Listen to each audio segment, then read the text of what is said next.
On my 21 Street Glide Special, obviously I have got one cable, electrical cable for whatnot here, and obviously a breather cable here. All right, you can actually pull that out if you want to, but in this case, I'm just going to literally slide that out like so, and obviously that's going to go back in when we put the bike back together later on. And again with this one, all right, pinch bolt, just pull it out, jobs are good. And this one is 3/8 bolt. All right, just get it on there,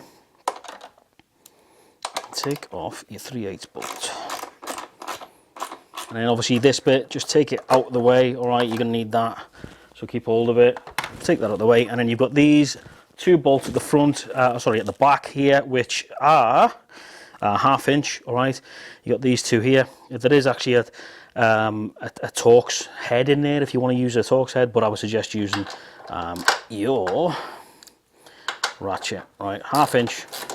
Take that off, and that one, and then it should be just hand tight like that. And as always, keep your bolts somewhere safe. Okay, so now you can do this first before you take the nuts off, or you can do it like, no, I'm making my way from the back of the tank forward. So at this point here, you want to take off your fuel hose or your fuel line. All right, basically all you do is you would be pushing up on that like so, and then push up on the silver thing and pull down on this black one here. All right, bear in mind there's going to be a potential little bit of fuel come out, so just be careful. And she should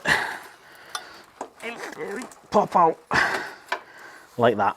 Right, the little tiny bit of fuel come out, so make sure you got a rag or something underneath and just give it a dab. Happy days. And that's it on these new ones. That is simple as that. All right, so just leave that there just in case any residue comes out. And the next step is you want to take the front bolts off the tank, and then the tank will just be able to pull up and away from the bike. Okay, so if you're like me, you will have these little covers on, okay, for the front bolts, for the mountain bolts for the tank. All right, they just pull off like so, little plastic rubber grommets if you want to call them that, and obviously they protect your front end. Again, don't throw them away, keep hold of them, put them in a safe place. And again, this is a 1/2 inch bolt, okay, so I'm going to get myself a little extension, and I'm going to take these off. There's obviously one on this side and one on the other side. Now once you got your bolts out, all right, this should literally just pull straight up, and you won't have any issues with, if you've got a full tank of fuel, obviously it's going to be slightly heavier. I think I've got 1/2 a tank in, so it should be really okay. Literally just pulls off straight like that, and obviously put this somewhere secure, and so it doesn't get scratched.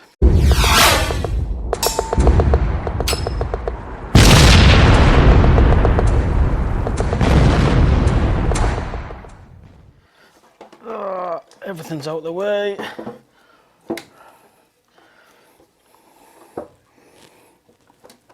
And obviously you want to get it back where you want it. Perfect for me, that, I like it. And then what we're going to do is we'll secure it back down to where she was, front first, then we'll do the back ones. Okay, so don't forget in here, all right, this is where your bolts are, one there, one the other side. These are the ones that you should line up first when you put the tank back on, because they don't really, there's not much play in them, whereas there is potentially a little bit of movement on the back ones where the notches are a little bit longer. So again, this is a 1/2 inch, all right, 1/2 inch bolt. Stick it in, get your bloody thing out of the way. Perfect. And I'd do the same on the other side. First thing you want to do is obviously put this back in, your little plastic thing. Just shove that under, like somehow, like that. There you go. Little plastic thing in there. Jobs are good. And then we want to connect these again. That's back in. Happy days. We want to then connect this back up. Check. And obviously just run your wires under there like so. Okay. And tighten them down.